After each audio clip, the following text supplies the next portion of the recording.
Hey guys, thanks for tuning in. Welcome to my channel. Today I just want to go over this M27 IAR build, which I completed a couple days ago. And I want to take you through the assembly steps, highlight some of the issues I ran into. And basically what this is a HK416 upper receiver kit. Those were available at Brownells a while ago. I think 2019 time frame, and they came straight from the right. And I also have this H&K slash Brownells BRN4 receiver, lower receiver. It is an original H&K casting, but the post machining was done by Brownells. I actually had this before I transferred it into this M27 IAR. I had it also listed on Gunbroker as a regular HK416. Here's a couple of pictures. But I didn't actually sell it, and I decided to keep it. And yeah, this year I decided to transfer it into an IAR. I did a couple of customizations here, which are number one, I opted out for the tan color. I prefer to have everything in total black. I did change the foregrip. It's not the standard H&K broomstick grip. It's a Troy modular foregrip. I did change the optic. I don't like the Triticon 3.5 times because it's like Stone Age old. It's like built in the early 90s. It has a pretty bad eye relief. It's gigantic, and it's not, well, to my standards, it's not up to date anymore for combat optic. So I decided to still go with the Triticon, but put on the Reap IR35 thermal sight. All my other rifles have daytime optics on it, so I didn't need another Triticon daytime optic. Yeah, well, let's get started. I want to show you some of the steps I went through. Alright, I want to go over the parts that we're going to install today. I do have the bolt carrier, original from H&K. I do have a bayonet lock, original from H&K. I do have the bolt carrier, which is from the upper parts kit. And right now I have the Brownells 416 bolt head installed, but I'm going to go with the original. I've got two more options for the bayonet lock. I'm going to explain why in a second. We got the cage sticker. We got some Geyser trigger. We got the BRN4 lower receiver, already laser engraved. The grip. Then the upper receiver, which is the original 416 parts kit that was available at Brownells for a while, back a couple years ago. And yeah, they've got the Knight's Armament front and rear sight. I have the LaRue ACOG mount. I do have go no-go gauges to check the headspace. I got the foregrips from Troy, which I prefer over the LaRue grip. I got the Magpul magazine, of course, with the window, bigger sling, Harris bipod, and then the rubber grip kit. And then I've got some Triticon optics here right now also to be installed. Let's start with the lower receiver. So as I mentioned, it just came back from laser engraving. I think this could be a little lower, but I've seen pictures where this is kind of like centered and other pictures it's lowered. I'm okay with it. What I don't like about this BRN4 receiver is the laser engraving is kind of like eggshell color. It's like a little too much yellow in there compared to the laser engraving, and also compared to the original laser engraving from H&K. This is like super pure white. This is pure white. This is more like eggshell. Also the red doesn't look great. It's more like it's too dark. The other thing is I had to actually epoxy in spacers on both sides of the receiver to get the wobble out of it.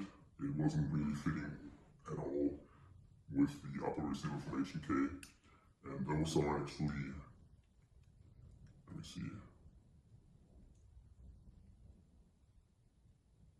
in millimeters. So it's about 0.12 millimeters thick, times 2, so it's about a tenth of an inch, a hundredth of an inch off from Brownells. So extremely unhappy with the machine from Brownells, and I've seen some videos from their BRN4 upper receiver that just looks terrible as well. But other than that, there's nothing else I can do.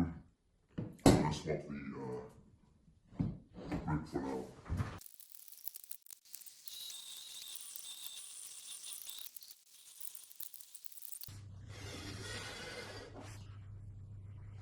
So I did buy this barrel at a gun store called Gun Parts, and it was a Force MR556 barrel, but it did come with a tab that all the MR556 have, so I had to have the tab removed. And then this seems to be a heavy profile barrel because the original Bayonet lock that I bought from HK didn't fit. So this is the original Bayonet lock. Here's the part number, but it don't fit. So that means I probably have the heavy barrel. Maybe it will fit on my MR, on my HK416. We'll see. But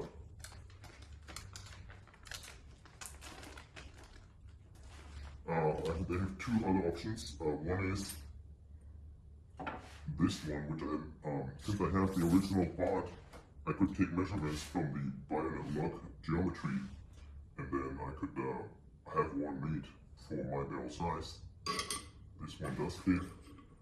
It's a little loose. I hope that once the spring pin is inserted, the roll pin, it will hold in place. I also have this one. This was purchased aftermarket. It has about this even more wobble. This one actually has a set screw. It's from a company, I can't remember the name, but I'll put it in as a picture. This one could also work, but I don't like the finish so much. The finish on this one is much nicer. It cost me about $240 to have it made.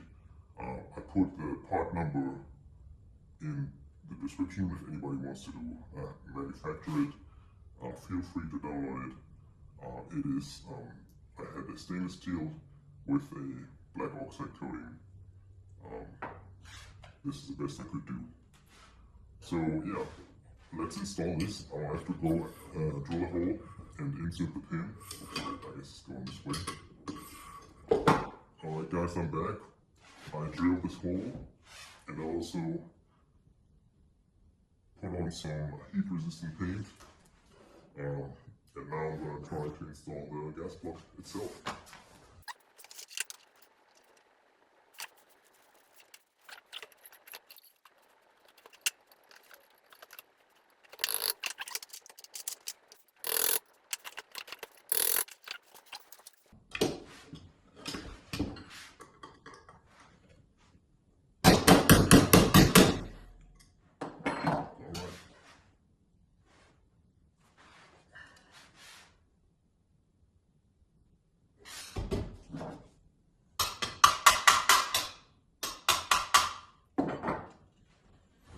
Looks on.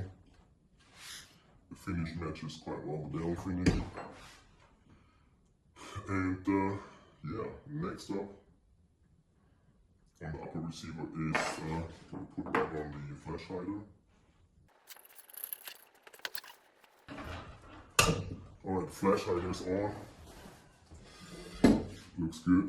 Bayonet look is on. Looks good. Next up, I want to check the head spacing. So, let me get the double gauges here.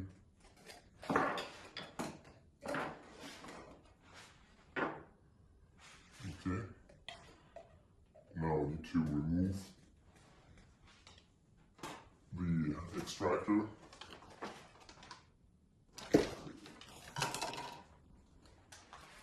from the leaf mold.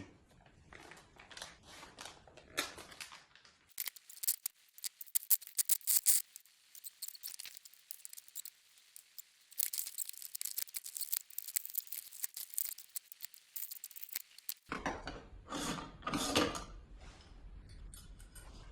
Now let's do the go gauge. There was the go gauge. Now the no go gauge.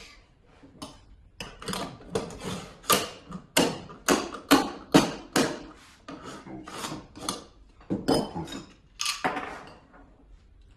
Alright. And next up, let's put the bolt carrier back together, the bolt head.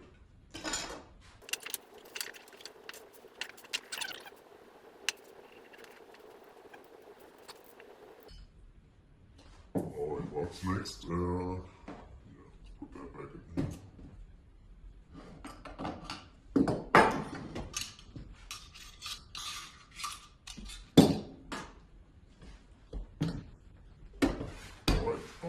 Next up, we'll put on some accessories.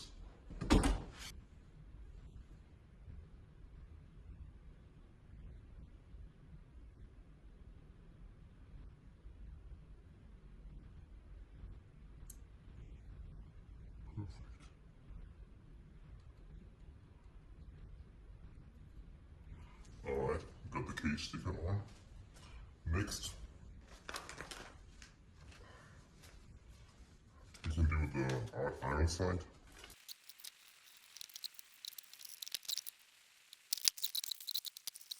I decided to go with Triticon, but not with the ACOG. I went with the front side. This is the REAP IR. You open this up.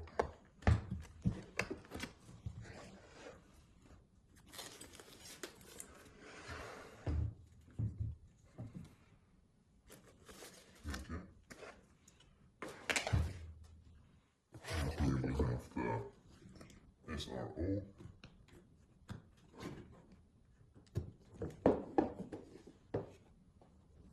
Okay. And I do have the LaRue quick detachment here. Alright, so let's get this QD mod on here.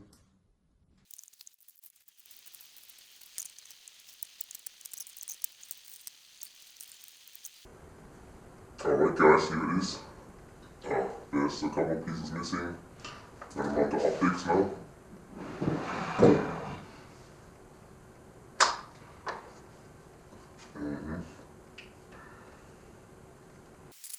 I like to have my optics as far forward as possible. Let's see. Also pushing it forward. Okay, not bad. Looks pretty good.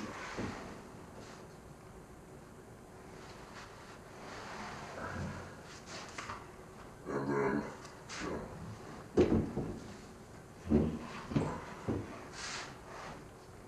The only thing missing is the covers.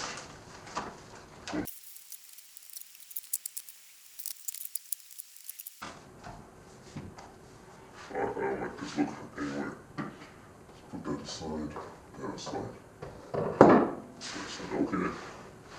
Well, there you have it. M27 build. I forgot to mention, I also put in the 6 to 9 inch bipod instead of the 9 to 12 inch, which makes it look a bit more proportional. That together with the small stubby grip, the different optics, and all black just looks overall sick. I do love that look. For anyone else who wants to build an M27 IAR, I did put the laser engraving files in the description below for the left and right side of the receiver. And also I put in the Bayonet log files, the 3D geometry for manufacturing, in the description below. for the heavy barrel as well as for the medium-sized barrel. Alright, I hope you enjoyed that content. Please leave a comment, like and subscribe. I'll see you next time. Out. Okay.